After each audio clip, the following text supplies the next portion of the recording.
ميرپورماٿيلو में वधंदड़ चोरी ऐं फुर जे वारदातुनि तोड़े बदामनी खिलाफ शहरी रोडन ते निकिरी आया। ॻोठ बहादुर बोज़दार जे रहवासियुनि ऐं शहरनि महीनो अॻु ॻोठ मां ज़बरदस्त बोज़दार जी थियल चौपाए माल जी चोरी खिलाफ ज़बरदस्त बोज़दार वसीम बोज़दार ऐं इमरान बोज़दार जी अॻवानी में रैली कढी। मीरपुरमाथेलो प्रेस क्लब ऐं मीरपुरमाथेलो थाणे आॾो धार धार धरणा हया विया। इन मौक़े ते एहतजाज कंदड़नि SHO मीरपुरमाथेलो ख़ालिद मेमण खे हटाइण ऐं चोरनि ख़िलाफ़ कार्रवाई करे चोरी मोटाइण जो मुतालबो कंदे चयो त महीनो गुज़रण बावजूदि मीरपुरमाथेलो पुलिस चोरनि ख़िलाफ़ कार्रवाई करण ऐं चोरी रिकवर करण बजाए चोरनि सां ॿिट बणियल आहे। मसलो इहा त हिकु महीनो अॻु मुंहिंजी चोरी थी वई।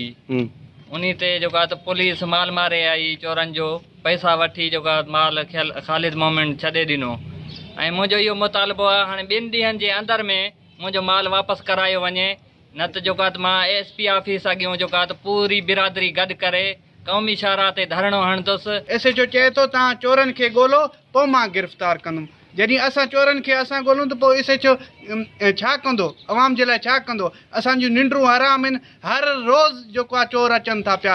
असां पंहिंजो कमकार कयूं या चोरनि जे लाइ असां पारा ॾियूं? पुलिस छा थी करे? अवाम जे लाइ जीअण आज़ाब थी वियो आहे। ॿिए पासे SHO मीरपुरमाथेलो ख़ालिद मेमण चोरनि ख़िलाफ़ कार्रवाई करण बदिरां सब इंस्पेक्टर ज़ाहिद शाह खे प्रेस क्लब मोकिले एहतजाज कंदड़नि जी वीडियो रिकॉर्ड करे उन ख़िलाफ़ कार्रवाई जी धमकी ॾेई छॾी। विज़िट कयो अवामी आवाज़ मीडिया ग्रुप जी वेबसाइट awamiawaz.bk